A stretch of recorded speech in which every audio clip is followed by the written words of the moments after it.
Okay, first of all, let me just get this out of the way. I have a giant pimple, like, right here somewhere. Can you see it? Can you see it? Okay, cool.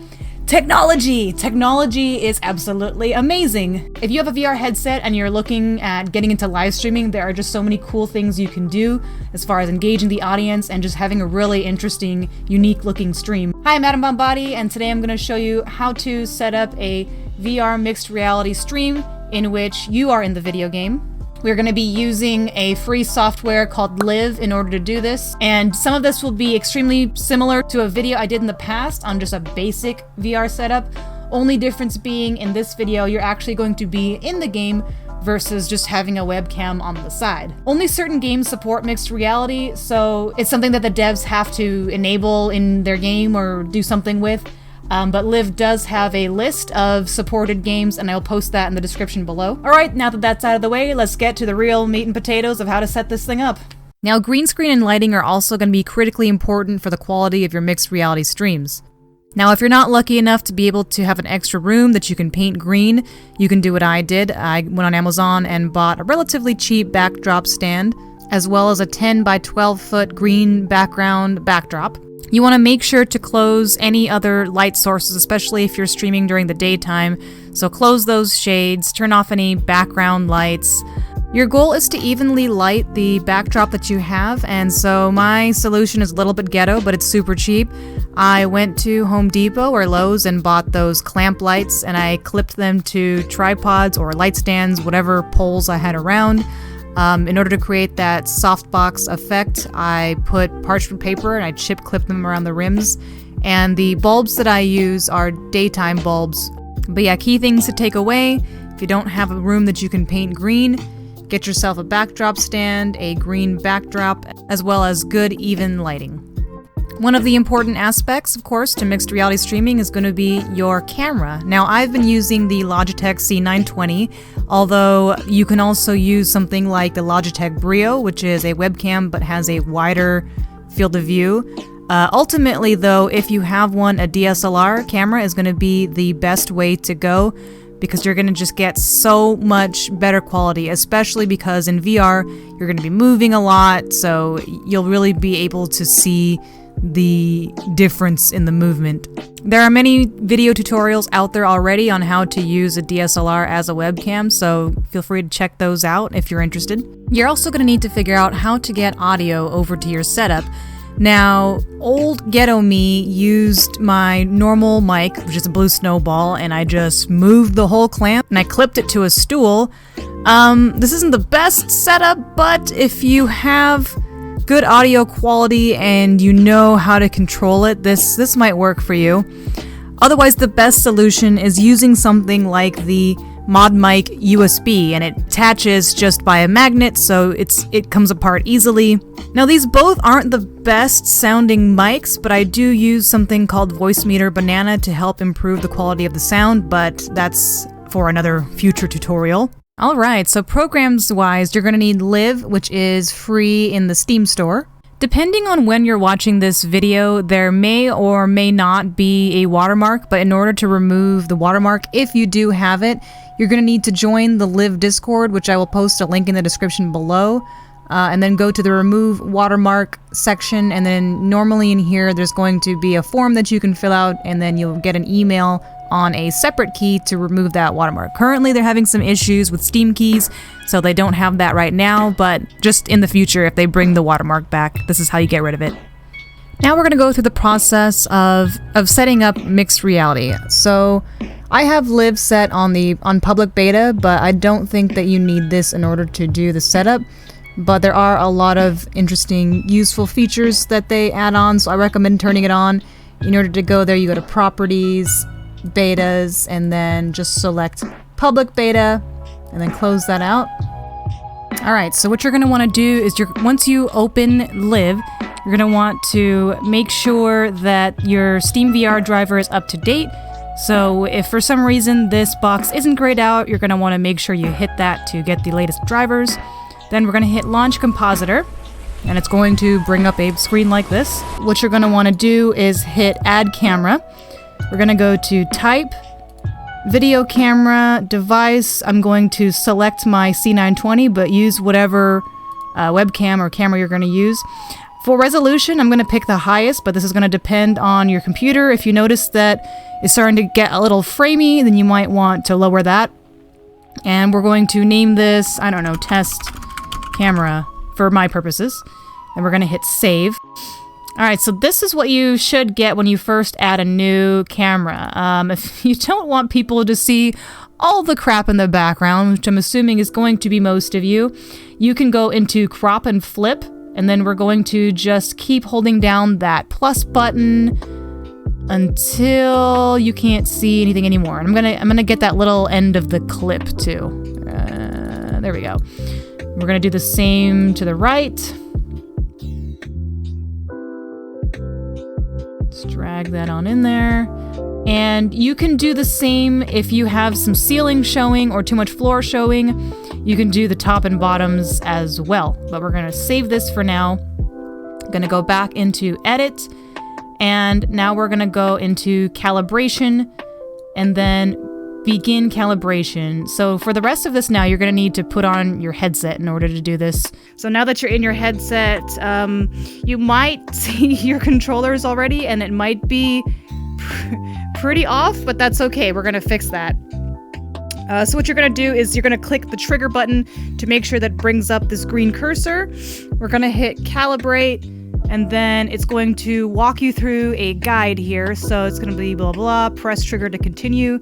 And then it's going to show you exactly the steps you need to do to calibrate. So the first one is bringing the controller right up to the camera, which can be a little terrifying. So you might have to make sure you peek at your surroundings to make sure you're actually going to go in the right spot. All right, it looks like I need to go.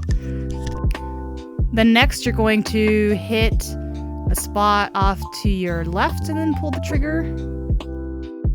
Then we're gonna go to a spot on the right and pull the trigger. There.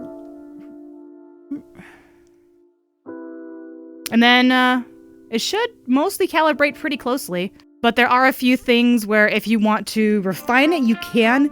So if for some reason you're having a lot of latency issues where when you move your hands, the controllers are kind of lagging with it, you can adjust this. I usually find that LIV does a pretty good job of just setting it to having the default being a fine number. Like that works for me. But you can also change things like the vertical field of view of the controllers. You can change the position, so if it needs to go higher or lower, you can fine tune it. There we go. Make adjustments like that, should you need to. You can also change the rotation as well. So if for some reason it doesn't calibrate correctly, you can fine tune it. But then make sure, most importantly, that you hit save. All right, now to the fun part, which is chroma keying. Before you even mess with the keying settings too much, I recommend actually going into your camera settings, your device settings, and changing the white balance a little bit, because that will actually help in the end. And we'll adjust it to like about here for now. Also, you want to make sure, since you're going to be doing a lot of movement, that you turn off the low light compensation. If your Logitech is like mine, it never saves the settings, so every time I restart my computer before I start the stream, I have to go back and reapply all these settings all over again, so it's annoying, but just make sure that you do that. Alright, now back to LIV. We're gonna go into keying. If you have somebody who can help you, that's gonna make this whole process a lot easier. Someone that can either stand there for you, or that can manipulate the numbers while you stand over there, but this is possible to do by yourself. And if you access the desktop while you're in the actual VR headset, you can adjust it while you're looking at yourself. But for now, we're gonna get it as close as possible before we go in the headset and really refine it. So I recommend setting the smoothness to about as low as you can get away with. We're going to add to the threshold as much as possible first. Okay, there we go. Now we're starting to get there.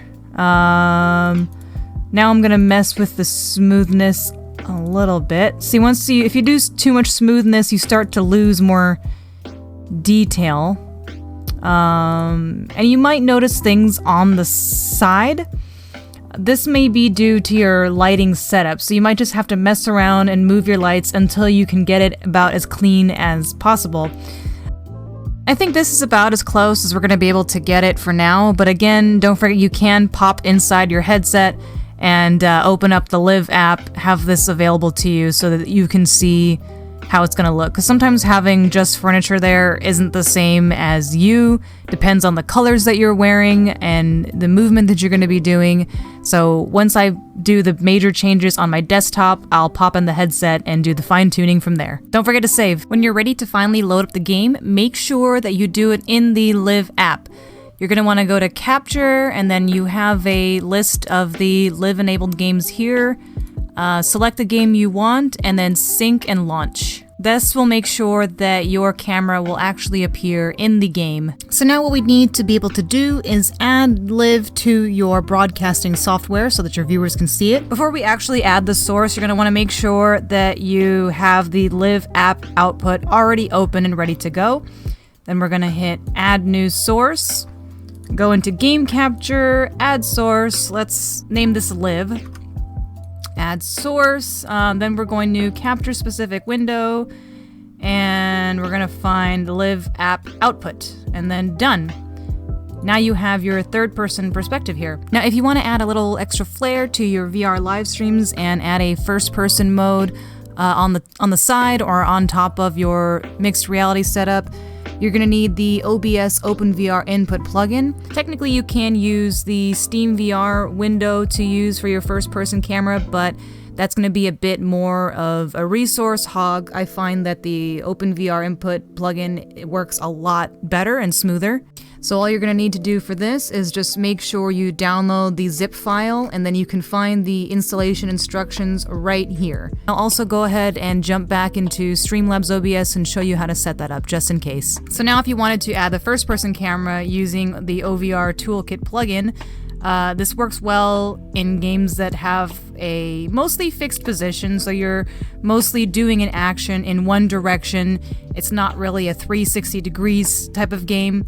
Then we're going to go to Add Source, and then OpenVR Capture, if you installed it correctly, should be here. We're going to click on that. Add Source, we're just going to keep it at the default. I'm using an HTC Vive, so it does have some default sizes that you can use. Click on that. All right, now that we have the first-person window up, you can change it to whatever size you want. Depending on where you're standing, you can put it off to the side so that it doesn't block the screen.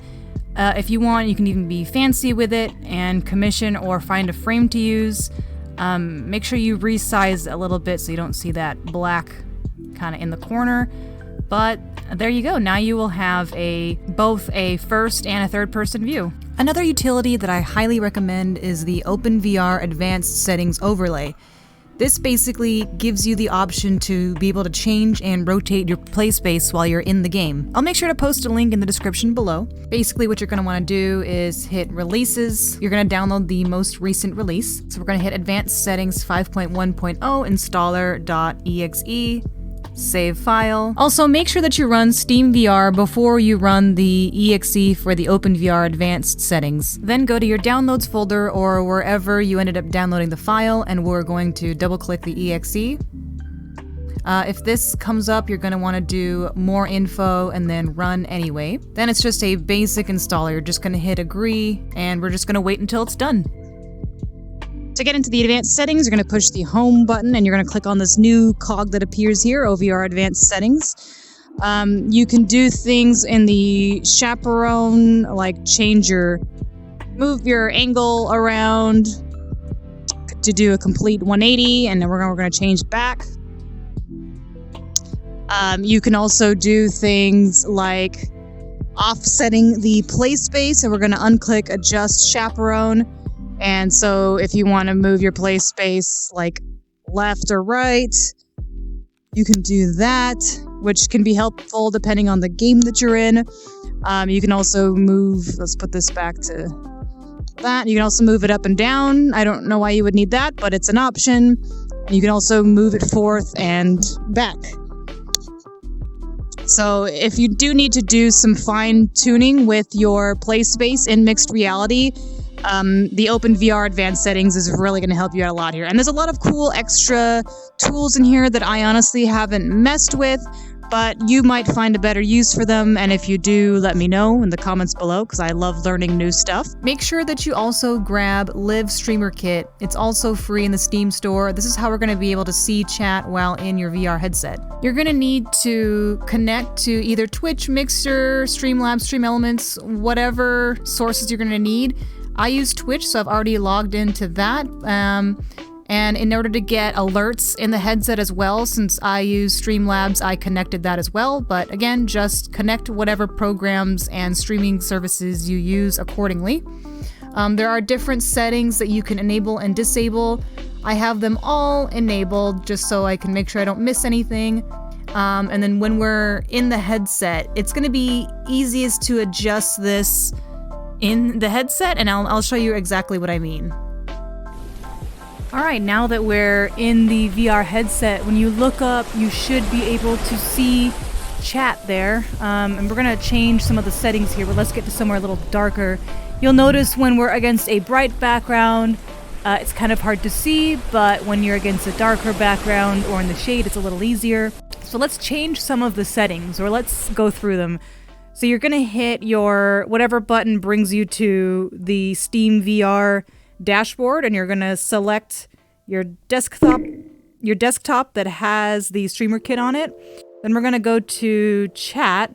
So you can mess with the height, you can mess with the width, you can change things like the border and the background color, as well as enabling different emotes.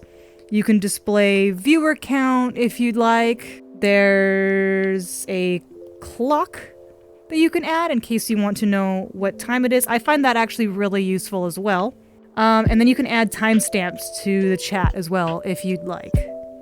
And then if you do need to access the alerts, like if somebody, say you're playing Beat Saber, somebody just gave you a bunch of gift subs, but chat went by too far and you missed it, you can always go into the alerts tab and it'll show up here as to who cheered or subbed or whatnot. Along with the basic settings, there's also, you can adjust how the window follows you around, so you can go either with basic or head follower mode. I like head follower mode because it sort of follows you around. And so you can adjust things like the angle, the size, the opacity. Again, it depends on the game you're playing. If it's mostly going to be like a light background game, you probably want to make it so it's less opaque. If it's darker, more opaque, but all of these settings that you can mess with and adjust to your preferences. Like I mentioned earlier, I do have a couple different VR tutorial videos out there. They vary depending on what you're looking for aesthetically and what you can do technologically and space-wise, so feel free to check those out. I stream every Tuesday, Thursday, Saturday, 6 p.m. Pacific, so stop by if you have any questions or to see mixed reality in action. I do have a Patreon page in case you want to get some more VR tips and tricks. I'll usually post tutorials ahead of time before they're out on YouTube, and some they just stay on Patreon and never make it to YouTube. Let me know what games you're most looking forward to trying in the comments below, as well as what games you wish supported mixed reality. So thanks for watching. I'll see you in the next one. Bye! My specials. You should be very afraid, good sir. Do you know who I am? I am Atom Bomb Body, champion of VR. That sounded like such a dorky 90s thing to say.